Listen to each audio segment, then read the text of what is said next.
Well, good morning, St. John's.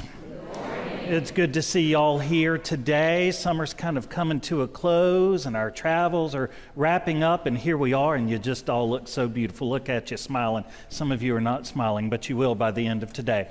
Also, we see you on the online balcony. We love you, and we're glad that you are joining in with us as well, whether you are near or far. So, for those of you who are in the room, I need to go ahead and tell you that this is going to be a strange and awkward sermon. You will talk about it years from now. It's going to make you feel a little weird, but also a whole lot of happy. So go ahead and just do whatever you need to do to process that warning label here on the front of it.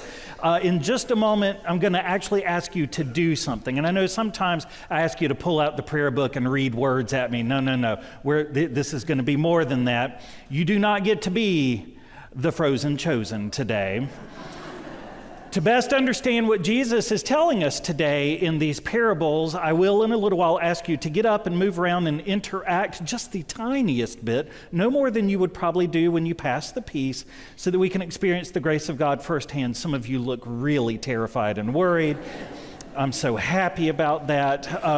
So I'm giving you this warning now because you are Episcopalians. And like me, many of you are introverts. Believe it or not, I am an introvert, so I feel your pain. But take a deep breath. Trust your rector. I've been here almost a year, and I have not done you wrong yet. And if you play along, we'll learn something good and have a little fun along the way. So I'll let you worry about that for a little bit. But first, let me set things up. If you are the kind of person who has been to church a lot or read the Gospels at least one time, there is a really good chance that you've already heard these parables that Jesus tells us today. They're kind of the oldies but goldies. If you've never heard them, that's okay. Don't worry. That's why you're here. But if you have, there is also a good chance that you think you know what they mean. The kingdom of heaven is like a tiny mustard seed. It starts out small but grows up big. The kingdom of heaven is like tiny yeast that a woman mixes in with the flour and makes the whole dough rise. Or the kingdom of heaven is like a treasure in a field or a pearl of great price that someone would be willing to sell all that they have to go and pursue and have.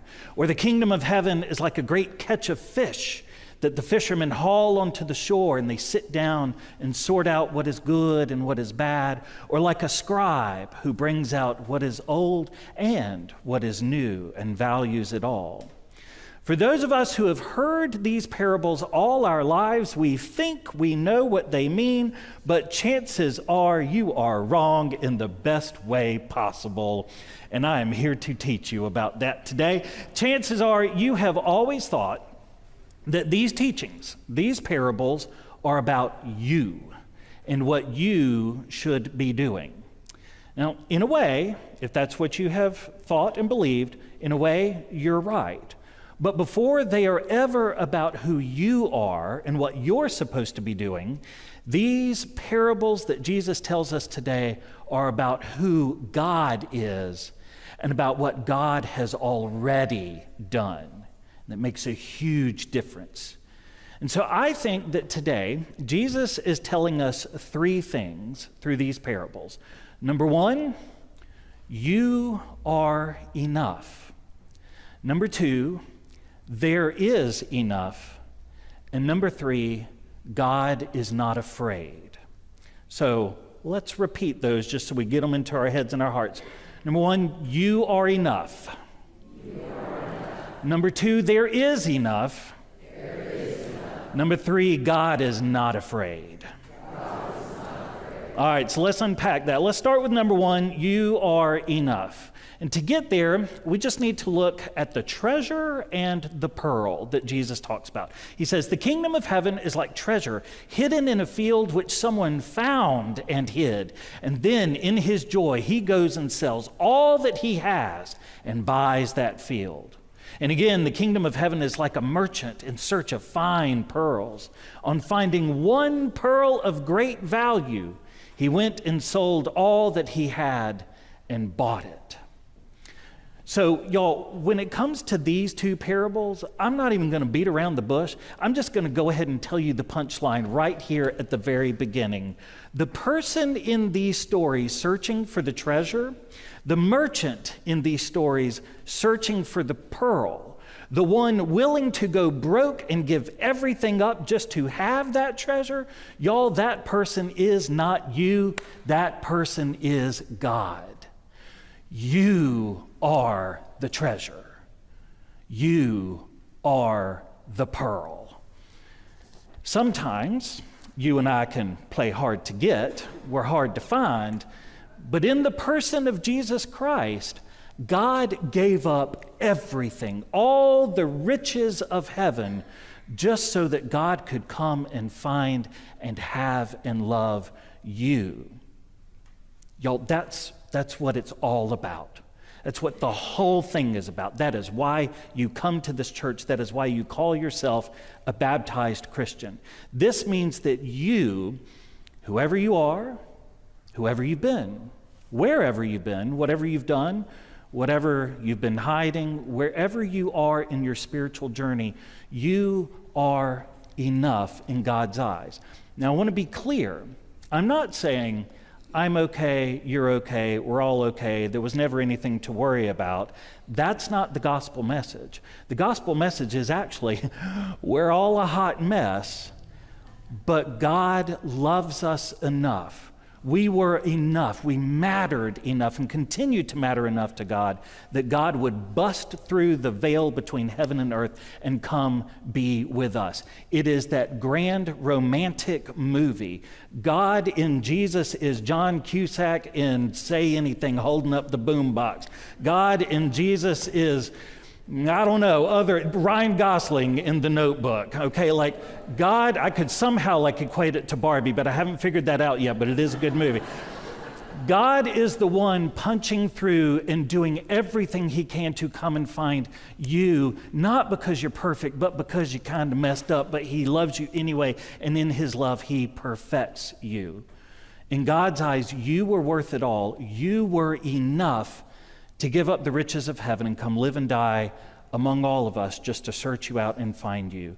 That by itself, my friends, was worth coming to church today. But wait, there's more. So that leads to the second point. If you're enough, I'm enough, we're enough that God would love us no matter what, well, then there's this extra piece that there is enough. You and I so often forget, I think, how extravagantly loved we are, how enough we are. And so it becomes easy for us to walk around and wallow and wonder and worry, not just about whether we are enough, but about whether we have enough, whether there is enough, whether there will be enough. Because when we're not in tune with the enoughness of God, then we start really counting all of our eggs and pinching our pennies and getting really worried about those kinds of things. We do it in our private lives, in our homes, and in our own selves. We do it in our businesses. And I'm here to tell you, we do it in church too. Churches do this all the time. We do it in vestry meetings and finance meetings and ministry meetings. We get really worried about what we don't see rather than really looking at what we do see and what we do know about the enoughness of God. But listen to me, O people of St. John's, O beautiful Christian people. We do not serve a God of a limited capacity. We serve a God of abundance. I remember when I was a freshman in college and I took Economics 101, and Professor Jamie Slate, the first sentence out of his mouth said, "Economics is the science of scarcity." And he's right. But y'all, this, our Christian life, is the faith of abundance. And Jesus has come to show us the intersection of those two things. That is why the kingdom of heaven is like a mustard seed. It starts out small. It looks like it's not enough, but whoo, Lordy, it grows big. That is why the kingdom of heaven is like yeast, tiny little powdery stuff that looks like nothing, but you put it in with the dough and it makes the whole thing rise. You see, it's all in our perspective, and it has to do with following God's example and trusting in God's enoughness and being willing to let go, not for our own sakes, but for the sake of others, just as he has done for us. So I told you at the beginning that I was going to ask you to do something today, and here it is. You can finally stop worrying about it because it's about to happen. So I have in my hands these stunning, gorgeous bookmarks. These will be a collector's item one day because they have St. John's logo on them. Ooh. They also have on them a blessing that I sometimes use at the end of our services, and even says our little address and our phone number in case you lose it. I mean, like, these are valuable, y'all, okay?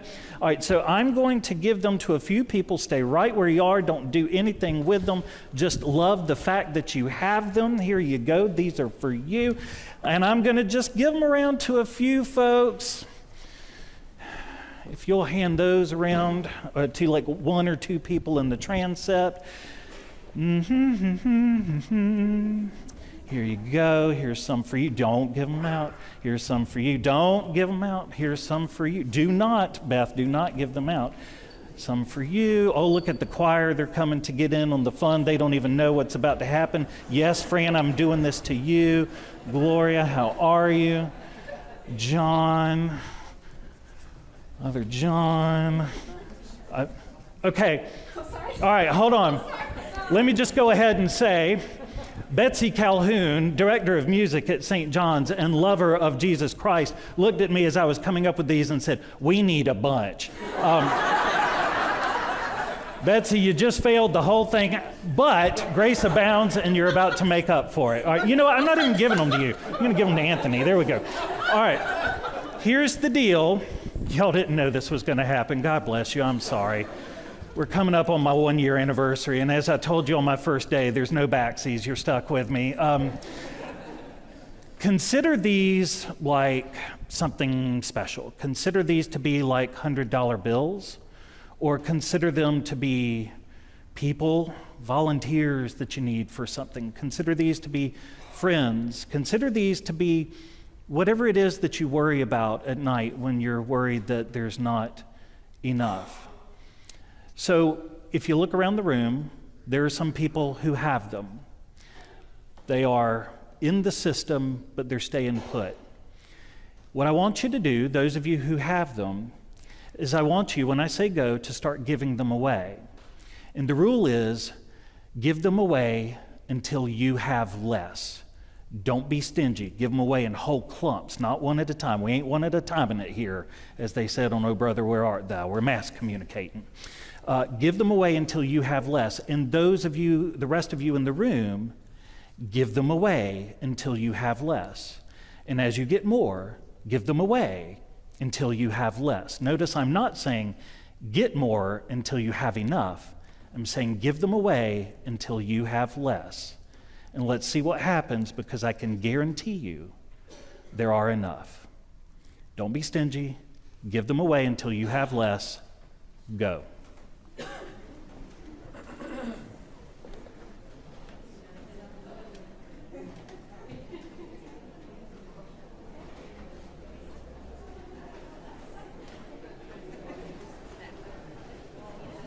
Y'all gonna need to get up and move around a little bit.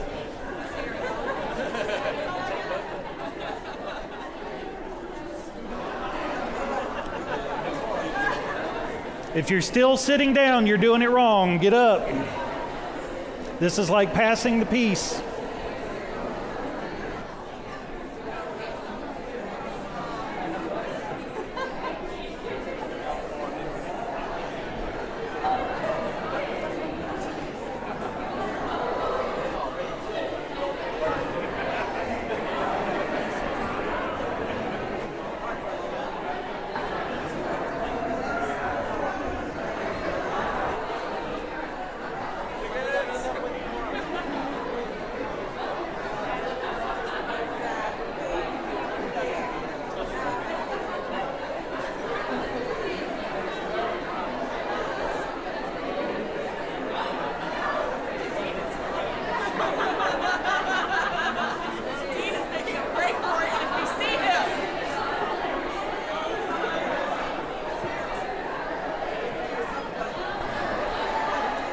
All righty, the Lord be with you. Settle down, get back to your chairs, my goodness gracious.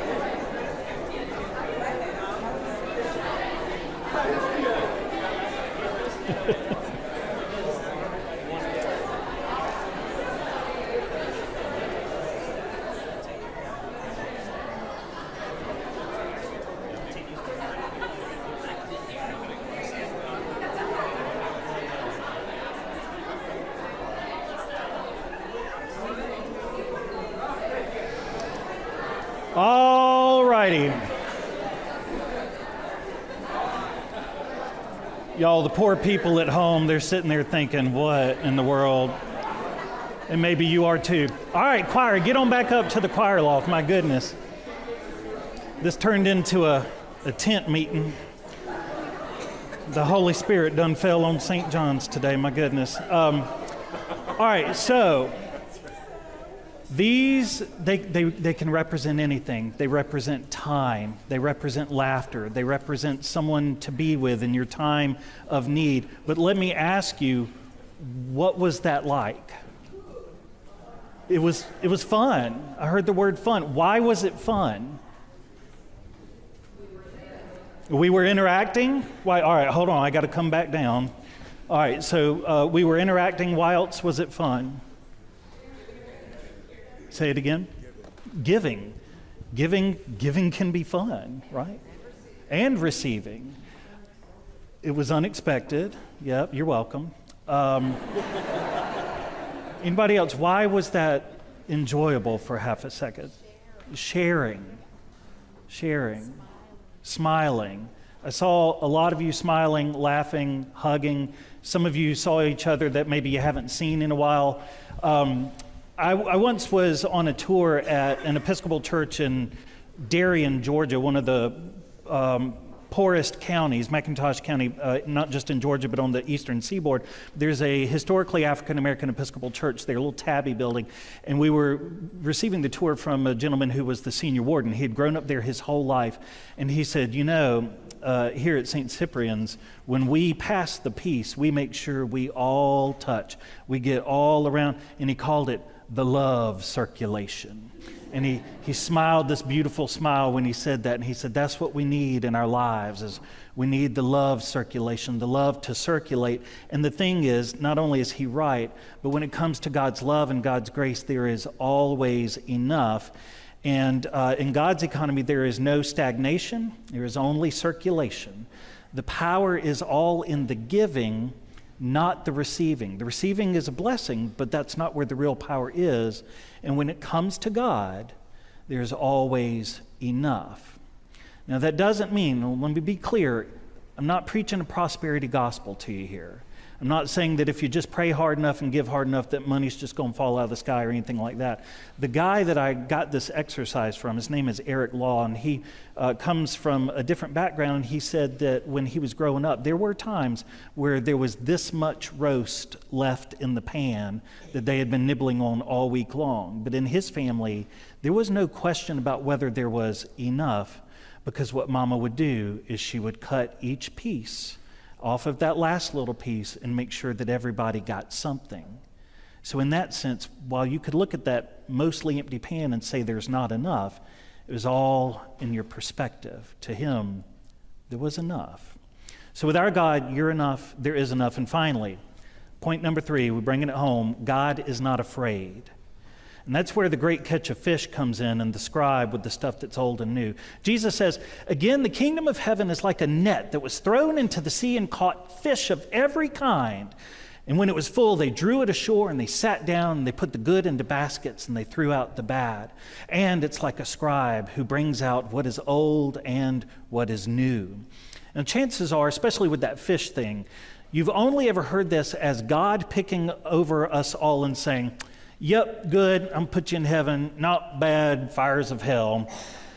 But what this parable really tells us today is that our God, who believes we are enough and who always provides enough, that God is not afraid. You and I can be so motivated by fear, but not our God. Our God is not afraid to let something go. Our God is not afraid to receive something new.